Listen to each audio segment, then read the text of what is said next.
बिस्मिल्लाहिर्रहमानिर्रहीम। अस्सलाम वालेकुम students, welcome to our channel. Students, हम जो है ना वो करने लगे हैं डिस्कस यहाँ पे ना इंग्लिश 201 के मिड टर्म के जो है ना पेपर्स हैं। ये जो है ना लेक्चर वाइज प्रिपेयर किए हुए हैं एमसीक्यूज।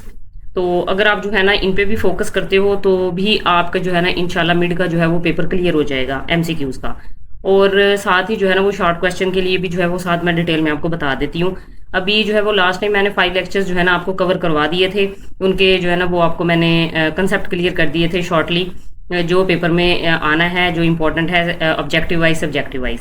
तो ये एक फाइल है, ये प्रिपेयर की है कि इससे जो है ना वो आपकी और ज़्यादा अच्छे से तैयारी हो जाएगी।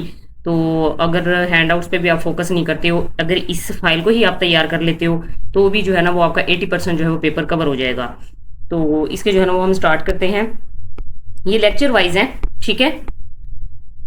ये देखें, सबसे पहले लेक्चर नंबर 1 है स्टूडेंट्स। लेक्चर नंबर 1 जो है ना उसमें जस्ट 2 जो है ना वो आपके पास टॉपिक्स हैं जो कि ज्यादा इंपॉर्टेंट हैं। टाइप्स ऑफ कम्युनिकेशन है और उसके बाद जो है वो नेक्स्ट क्या है जी, people interact with the message to create meaning, ठीक है। सिर्फ ये 2 पॉइंट्स हैं, ये आपके जो है वो इंपॉर्टेंट है लेक्चर 1 में। उसके बाद जो है वो हमारे पास आ जाता है जी lecture number 2। Oral presentation can be formal informal. और जो ऑरल प्रेजेंटेशन होती है उसकी 2 टाइप्स होती हैं, वो आपने याद रखनी है। उसके बाद टाइप ऑफ ऑरल प्रेजेंटेशन, आगे से जो है वो ऑरल प्रेजेंटेशन जो है उसकी मजीद जो है इंफॉर्मेटिव परसुएसिव स्पीकिंग होती है, ठीक है। और नेक्स्ट जो है वो ये इसके कंसेप्ट वैसे आपको मैंने क्लियर किए थे कि ये मैंने आपको क्या बताया था कि इंफॉर्मेटिव स्पीकिंग क्या होती है। ऐसी स्पीकिंग होती है जिसमें आप ना किसी को इंफॉर्मेशन दे रहे हो किसी भी चीज से रिलेटेड। और जो परसुएसिव होती है ना वो होती है कि किसी को ना फोर्स कर रहे हो। लाइक इसकी एग्जांपल ले लेते हैं कि एडवर्टाइजमेंट करना। देखिए, जब हम किसी प्रोडक्ट को सेल करते हैं ना तो अगले को हम कन्विंस करते हैं, फोर्स करते हैं कि ये चीज आप ले लो। और उसके लिए हम जो भी स्टेटमेंट यूज करेंगे, लॉजिक्स यूज करेंगे उसको कन्विंस करने के लिए, वो परसुएसिव जो है वो स्पीकिंग में आता है। उसके बाद टाइप ऑफ जो है वो इंफॉर्मेटिव स्पीकिंग है। आगे से जो इंफॉर्मेटिव स्पीकिंग है उसकी टाइप्स हैं। इंडिविजुअल ग्रुप रिपोर्ट होती है, आप अकेले बनाते हो, और एक रिपोर्ट होती है ग्रुप रिपोर्ट तैयार की जाती है। उसके बाद ऑरल ब्रीफिंग होती है, आप जो है वो बोल के जो है वो एक्सप्लेन करते हो। उसके बाद पैनल डिस्कशन है, ये डिस्कशन होती है। उसके बाद जो है वो ऑरल क्रिटिक होती है। नेक्स्ट आपके पास आ जाता है जी methods of making oral presentation. Oral presentation जो है वो उसकी आगे से क्या है जी, ये टाइप्स हैं वो ये मतलब कितने मेथड्स होते हैं ऑरल प्रेजेंटेशन के। एक्सटेम्पोर होती है, इम्प्रॉप्टो होती है, मेमोराइजेशन रीडिंग होती है। ये भी वैसे आपको मैंने क्लियर किया था, 5 लेक्चर्स में ही ये चीजें इंक्लूड थी। एक्सटेम्पोर स्टूडेंट्स होता है कि आप जो है ना वो अच्छे से प्रिपेयर करते हो कोई भी चीज, उसके बाद जो है वो आप उसको डिलीवर करते हो। इम्प्रॉप्टो होती है कि आपको अचानक बताया जा रहा है कि आपने जो है वो स्पीच देनी है, ठीक है। उसके बाद मेमोराइजेशन, एक चीज याद करके आपने लोगों को बतानी है। रीडिंग होती है, ऊपर से देख के आपने किसी को कोई चीज जो है वो पढ़नी है, समझनी है या समझानी है, ठीक है। उसके बाद उसने नेक्स्ट उसकी जो है ना वो डेफिनेशंस बताई हुई हैं, ये एमसीक्यूज हैं आपके। उसके बाद ये है जी how you say it is an important as what you say, ठीक है। यहाँ पे उसके बाद है जी जो आपकी स्लाइड होती है ना प्रेजेंटेशन बनाने के लिए, वो जनरली जो उसका साइज होता है ना वो 35 mm होता है, ठीक है। ये पॉइंट है, ये आपने याद रखना है। उसके बाद जो है वो OHPS stands for overhead projection transparencies, ठीक है। उसके बाद जो है वो limit words per slide. Slide में आपके पास जो है ना वो हर स्लाइड में जो वर्ड्स की लिमिट होती है वो कितनी होती है, 10, ठीक है। ये भी एमसीक्यूज हो गया आपका। उसके बाद लेक्चर नंबर 3 को देखते हैं जी। Planning means. Planning means decide what to say and how to organise your material. Persuasive argument means to convince your readers about your material. मैंने आपको बताया परसुएसिव जो है वो कन्विंस करना होता है, फोर्स करना होता है अगले बंदे को।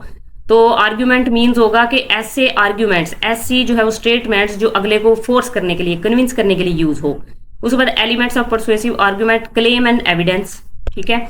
उसके बाद नेक्स्ट जो है वो आपके पास आ जाता है जी फंक्शनल रिज्यूम और कन्वेंशनल रिज्यूम होता है, ठीक है। ये आपने जो है वो इसकी डेफिनेशंस याद कर लेनी है, ये आपको आ सकती हैं। Transform your plans, notes, outlines and ideas into a communication, ये ड्राफ्टिंग होती है। उसके बाद जो है वो revision literally means see again. Revision का मतलब क्या होता है कि आप एक चीज को दोबारा से पढ़ रहे हो। नेक्स्ट जो है वो हमारे पास आ जाता है जी लेक्चर नंबर 4। लेक्चर नंबर 4 है students target audience is a specific audience or demographic group for whom message is design, ठीक है। टारगेट ऑडियंस क्या होता है। टाइप्स ऑफ एक्सपर्ट, जनरल होते हैं और स्पेसिफिक होते हैं। स्पेसिफिक, ठीक है। स्पेसिफिक और जनरल की उसने डेफिनेशन बताई है आगे से। Manager read for the bottom line, concise summary, ये इसको आपने कर लेना है। उसके बाद जो है वो वेट, ठीक है। उसके बाद जो है वो लेक्चर नंबर 5 है, how many purpose of documents. 4 purpose होते हैं स्टूडेंट्स, आगे से उसने डिटेल भी बताई हुई है। उसके बाद एक्सप्लिसिट पर्पज मीन्स क्या होता है, scientific documents have explicit purpose, type of documents related to information. ये अच्छा, ये जो उसने एक एक लाइन दी हुई है ना, आपने थोड़ा सा ये करना है कि नेट से निकाल के ना थोड़ी सी उसकी डिटेल देख लेनी है, या हैंड आउट्स में जाके इसको सर्च करना है वर्ड को, उसकी थोड़ी सी डिटेल देख लेनी है ताकि आपकी और अच्छे से तैयारी हो जाए, ठीक है। उसके बाद type of documents related to instructions, proposals होते हैं। Type of documents mean to persuade the reader, proposals, recommended reports, job application letters, resumes. Type of document mean to enact, ये ऐसा है कि यहाँ पे जो चीजें हैं ना वो इंपॉर्टेंट है कि एग्जाम से रिलेटेड, तो आप ऐसे करेंगे कि जो चीजें इंपॉर्टेंट यहाँ पे बताई हुई हैं आपने वो हैंडआउट्स पे जाके थोड़ी सी सर्च करके आप ज्यादा और डिटेल में उसको एक्सप्लेनेशन जो है उसकी देख लेना, तो आपकी और अच्छे से तैयारी हो जाएगी। अच्छा, उसके बाद लेक्चर नंबर 6 है जी, टाइप ऑफ रीडर्स। रीडर्स की कितनी टाइप्स होती हैं, पेंटम होती है, फ्यूचर होता है और कम्प्लेक्स रीडर्स होते हैं, ठीक है। उसके बाद जो है वो ये उसने डेफिनेशन बताई हुई है, फैंटम रीडर क्या होता है, फ्यूचर होता है, कम्प्लेक्स रीडर उनकी डेफिनेशन है, जस्ट ये इंपॉर्टेंट है इसमें। उसके बाद लेक्चर नंबर 7 है, उसमें जो है वो जी कैरेक्टरिस्टिक्स ऑफ कम्युनिकेशन है, कम्युनिकेशन की जो कैरेक्टरिस्टिक्स हैं उसमें कौन कौन सी चीजें आएंगी जी, एक्यूरेट, क्लियर, की जो आप कम्युनिकेशन किसी के साथ कर रहे हो ना वो एक्यूरेट होनी चाहिए, clear, concise, coherent and appropriate. अच्छा स्टूडेंट्स, ये जो है ना ये टॉपिक इतना इंपॉर्टेंट है ना, इंग्लिश 201 में, ये मिड में आप देख लो, फाइनल में देख लो, ये जो है ना ये बहुत ही ज्यादा वर्ड्स यूज होते हैं, एक्यूरेट, क्लियर, कंसाइज, कोहेरेंट। कोशिश करें हैंडआउट्स में जाके ना ये जो डिटेल में है ना ये लेक्चर, इसको अच्छे से आप प्रिपेयर कर लो। तो उसके बाद एक्यूरेसी क्या होती है, ये जी आपने एक्यूरेट चीज देनी होती है, फैक्ट, ट्रूथ, किसी चीज की जो है ना वो आपने ये नहीं है कि आपने अपने से राय दे दी, हाँ ऐसा हो सकता है, ऐसा नहीं है, आपने लॉजिक के साथ एक चीज पेश करनी है।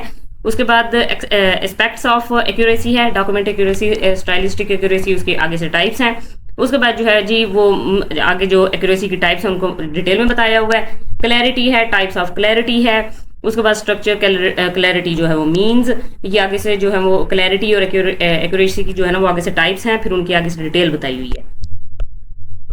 ये कोहिरेंस है। और उसके बाद जी स्टूडेंट जब पैराग्राफ लिखते हैं ना तो पैराग्राफ में भी अभी हमने देखा कि कम्युनिकेशन करते हैं तो उसमें किन किन चीज़ों का ध्यान रखा जाता है, फिर उसकी डिटेल देखी हमने। तो अब जो है वो पैराग्राफ जब आप लिखते हो ना तो उसमें कौन कौन सी चीज़ें होती हैं वो जो है वो आपको बताने लगे हैं। ये इन्यूमरेशन होती है, एग्जाम्पलिफिकेशंस होती हैं, ठीक है, कंपैरिजन कंट्रास्ट होता है कि पैराग्राफ किस किस टाइप के होते हैं, ठीक है, उसमें क्या क्या होता है। उसके बाद जो है वो नेक्स्ट हमारा लेक्चर नंबर 8 है। जो लेक्चर नंबर 7 है ना उसमें आपकी जो कम्युनिकेशन है उसमें कौन कौन सी पॉइंट्स इंपॉर्टेंट होते हैं कि वो कॉन्साइज होता है, कोहेरेंट होता है, एक्यूरेट होता है, एप्रोप्रिएट होता है, ये इंपॉर्टेंट है। और पैराग्राफ जो है वो किस किस टाइप के होते हैं, किस किस तरह से डिलीवर किए जाते हैं मटेरियल दूसरों को, वो सारा उसमें बस बताया हुआ है। लेक्चर नंबर 8 है जी प्रिंसिपल ऑफ कम्युनिकेशंस। कम्युनिकेशंस के प्रिंसिपल क्या हैं, ये कंप्लीटनेस है कि कम्युनिकेशन जो है वो कंप्लीट होनी चाहिए, कंसाइजनेस होनी चाहिए, ठीक है, स्टेप बाय स्टेप आपने शॉर्टली एक चीज बतानी होती है, कंसिडरेशन अगले बंदे की समझ में आनी चाहिए चीज, ठीक है जी। उसके बाद जो है वो ये वही चीज है, मुझे लगता है कि लेक्चर नंबर 9 तक यही चीजें चलेंगी, क्योंकि इसके ना 3 से 4 लेक्चर ऐसे हैं जिसमें ना यही चीज बार बार आपको बताएंगे, एक्यूरेसी, कोहेरेंट, कॉन्साइजनेस, क्लैरिटी। आपने क्या करना है कि जितनी टर्म्स यूज हुई है ना इनको नेट से निकाल के आपने इनका मीनिंग अच्छे से, जैसे कि आपके मेंटल लेवल के मुताबिक जो चीज आपको अच्छे से समझ आ जाए ना, आपने हेल्प ले लेनी है। आप गूगल से देख लो, चैट जीपीटी से देख लो, आपने ये हेल्प लेके अपने ये कंसेप्ट क्लियर करने हैं कि ये जो टर्म्स है ना इनका मीनिंग क्या है, ताकि जब आपको एमसीक्यूज आए ना तो आपको पता चल जाए कि इसमें ये चीज है, तो आप गेस कर सकोगे एमसीक्यूज को, ठीक है। उसके बाद नेक्स्ट जो है ना वो हमारे पास आ जाता है जी लेक्चर नंबर 9 है। ये भी वही चीज यूज हो रही है, यहाँ पे बस ये थोड़े से पॉइंट्स हैं, इनको देख लेना है। यूज यू इंस्टेड ऑफ आई, ये ना आप जाके इस लेक्चर में देखना, इस लेक्चर में ना इसकी डिटेल मौजूद है कि जब आप जो है वो पैराग्राफ लिखते हैं ना तो कम्युनिकेशन करते हैं तो उसमें जो ये एक्यूरेसी देखते हैं, कंसिडरेशन देखते हैं, तो उसमें जब ना मजीद डिटेल में बताया हुआ है कि पैराग्राफ लिखते हुए आप जो है वो पैसिव सेंटेंस यूज करो, एक्टिव यूज करो, या आप डैट का यूज करो, दिस का यूज करो, मतलब ग्रामर आगे से बताई हुई है, प्रोनाउंसिएशंस बताई हुई हैं, तो वो पंक्चुएशन बताया हुआ है, तो वो सारी हैं, उनसे ये एमसीक्यूज निकले हैं। देखिए यहाँ पे लिखा भी हुआ है the passive requires more words. उसके बाद वर्ब्स हैं, 7 वर्ब्स होते हैं, ये सारा ना इसी लेक्चर में मौजूद है, सारी डिटेल इसकी है। चाहो तो जस्ट इसको ही कर लेना, और इसको सारे जो ये फाइल है इसको प्रिपेयर करने के बाद ना आप चाहे फाइल को जाकर देख लेना, ठीक, वो हैंडआउट्स को देख लेना। लेक्चर नंबर 10 है जी क्लैरिटी, वही सेम चीज फिर दोबारा से। एवरेज सेंटेंस लेंथ, सेंटेंस की लेंथ कितनी होती है जी, 17 to 20 वर्ड्स होते हैं।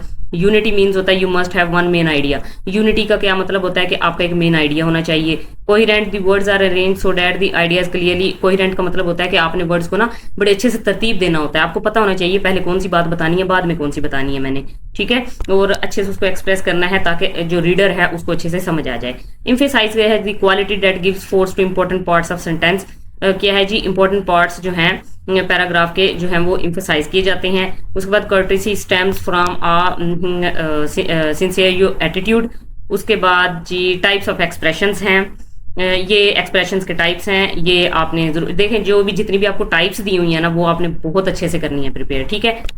उसके बाद इरिटेटिंग एक्सप्रेशंस आर, ये जब आप एक्सप्रेशंस को अच्छे से जब डिटेल में पढ़ लेंगे ना तो आपको इसकी वैसे समझ आ जाएगी, तो इससे रिलेटेड कोई भी एमसीक्यूज होगा ना आप उसको अच्छे से सॉल्व कर सकोगे। लेक्चर नंबर 11 है जी formal writing is often associated with scholarly writing, ठीक है। Informal writing is more common in business writing. उसके बाद जो है जी बायनवी, और अच्छा एक मिनट, ये स्टूडेंट्स ये ना आपने हैंड आउट से देख लेना है, इसको ना डिटेल में आपने स्टडी कर लेना है, ठीक है। यहाँ पे कोई इसकी खास जो है ना उन्होंने दी नहीं हुई डिटेल, इसको कोशिश कीजिएगा कि आप हैंड आउट से ना अच्छे से इसको कर लें। वैसे तो नेक्स्ट जो है वो लेक्चर्स भी मैं अपलोड कर दूंगी, फर्स्ट 5 के कंसेप्ट मैंने क्लियर किए हैं तो नेक्स्ट 5 के मैं कर दूंगी लेक्चर के जो कंसेप्ट है ना उसके क्लियर करूंगी, तो उसमें ये चीज भी आ जाएगी, ठीक है। उसके बाद जो है वो नेक्स्ट जो है हमारे पास आ जाता है जी लेक्चर नंबर 12। लेक्चर नंबर 12 में क्या इंपॉर्टेंट है हमारे पास, the composition process helps you. Composition process क्या होता है, उसके बाद टेक्नोलॉजी इफेक्ट्स किसको करती है जी, main idea, oral medium is the best when you want immediate feedback, ठीक है। उसके बाद लेक्चर नंबर 13 है जी first group the idea and then put them in sequence, और the main idea should be supported. अच्छा ये स्टूडेंट्स आपके लेक्चर्स ना रिलेटेड होंगे, आपको पैराग्राफ दिया जाएगा, आपको उसमें से मेन आइडिया, टॉपिक जो है ना कंप्रीहेंशन, वो सारा उसमें से जो है ना वो ढूंढ के लिखना होता है, ठीक है। उसके बाद नेक्स्ट जी लेक्चर 14 है जी the two key aspects of word choice are correctness है, इफेक्टिवनेस है, ठीक है। उसके बाद डिनोटेशन मीन्स है, डिक्शनरी होती है जी, कनोटेशन मीन एसोसिएटिव मीनिंग होते हैं जी। उसके बाद जो है ये आपने ये कम्प्लेक्स सेंटेंसेस होते हैं, पैसिव सेंटेंस हैं ये, और टाइप फेस, टाइप स्टाइल्स है, ठीक है। उसके बाद जी लेक्चर नंबर 15 है आपके पास, मेमोरेंडम क्या होता है, एजेंडा, ठीक है। Minutes are the written record of meetings, formal minutes are often required by federal, state, local law, bylaws, charters. तो ये जो है वो देखें ये जो लेक्चर्स है ना आपके, इसमें जस्ट ये चीजें भी आप कर लेते हो ना तो ये भी काफी है, ठीक है। उसके बाद टाइप ऑफ लेटर्स हैं, ये बहुत इंपॉर्टेंट है। उसके बाद उसकी जो है वो ये कोई भी लेक्चर है ना उसमें आपने डेफिनेशंस को नहीं स्किप करना किसी सूरत भी, हर टर्म जो उन्होंने यूज की हुई है ना जिस पे फोकस किया हुआ है उसकी जो है वो डेफिनेशन, उस जो टर्म है उसका मीनिंग आपको आना चाहिए। कोई आपको टाइप्स दी हुई हैं वो टाइप्स आपको पता होनी चाहिए, ठीक है। और उसके बाद जो है वो नेक्स्ट आपके पास क्या जी, उसके बाद स्टूडेंट्स आपके पास जो है ना डेफिनेशन के साथ टाइप्स के बाद जो है वो अगर कोई आपको एग्जांपल दी हुई है ना, एग्जांपल से कोई चीज समझाई हुई है वो आपने देख लेनी है। ये जो मेन आइडिया और टॉपिक होता है ना इसके लिए आपको पैराग्राफ दिया जाता है, आपने उसमें से मेन आइडिया ढूंढना होता है, टॉपिक ढूंढना होता है, तो इसलिए जो है ना वो पैराग्राफ अगर दिया हो तो एग्जाम्पल से उसको अच्छे से आपने देख लेना है, ठीक है। नेक्स्ट हमारे पास लेक्चर नंबर 20 है जी the indirect plan consist of, direct indirect plans होते हैं, ठीक है, उसको आपने देख लेना है। बुफर मीन्स क्या होता है, और उसके बाद लेक्चर नंबर 21 है जी persuasive message influence the audience.